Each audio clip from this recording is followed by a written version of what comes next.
What's up, family? Welcome back to Out of the Darkness. I am Q, and oh my gosh, Trump is by far the greatest troll of all time.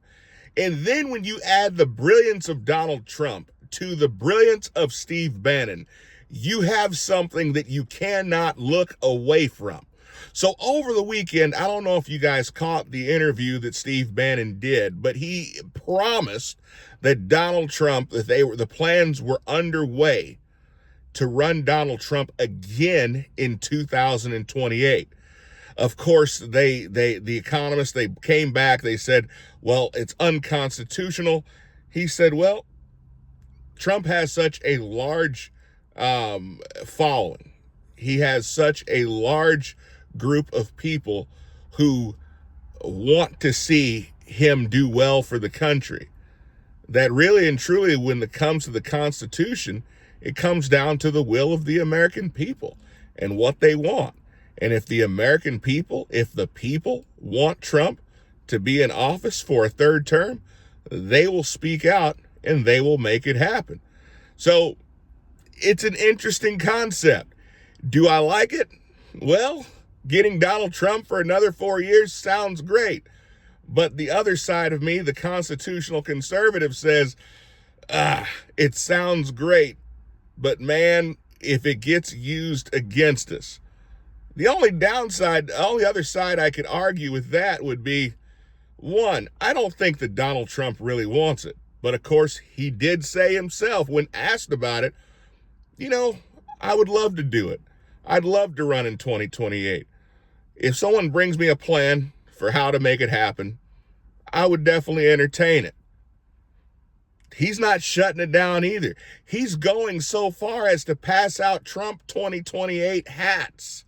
Now, again, greatest troll of all time. The only thing that kind of makes me wonder if this is all real or not is the fact that Steve Bannon is not really a nonsense type of guy. Now, you have to also remember Steve Bannon is scorned. Steve Bannon is frustrated because Steve Bannon served jail time. He served real jail time over the bogus January 6th committee and their ridiculous pandering to the extreme left.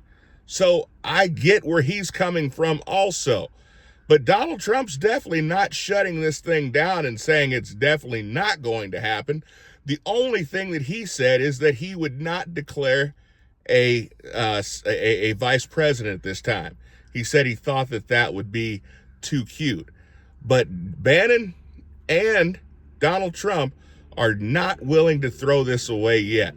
Now, again, my personal thoughts on it, at this point, I think it's a troll job. I think that as long as Donald Trump can keep the attention on himself, and while he still has 45% approval rating, guys, that's humongous. I don't remember the last time a president had a 45% approval rating with this much negative news coverage. There's nothing positive about Donald Trump on the mainstream media, yet he's still maintaining a 45% positive rating. Can you imagine if they were actually reporting the truth on the mainstream media? If the mainstream media was actually reporting his wins and losses equally, can you imagine how popular this president would be? It would be incredible to see. They can't afford that. But Donald Trump understands that the longer they are talking about his running for 2028, the less they will be focusing on other candidates like Vice President Vance or others whom are his own son. We don't know, but it'll be interesting. But Trump 2028, there are other Trumps. So who do we know that could possibly be? Even if it said Donald Trump, is it Donald Trump Jr.? The hats might still be true. We'll see what happens. Comment below. Let me know what you guys think. I'm just throwing it out there. Let's get some conversation going. Comment below. I'll see you next time. Be blessed.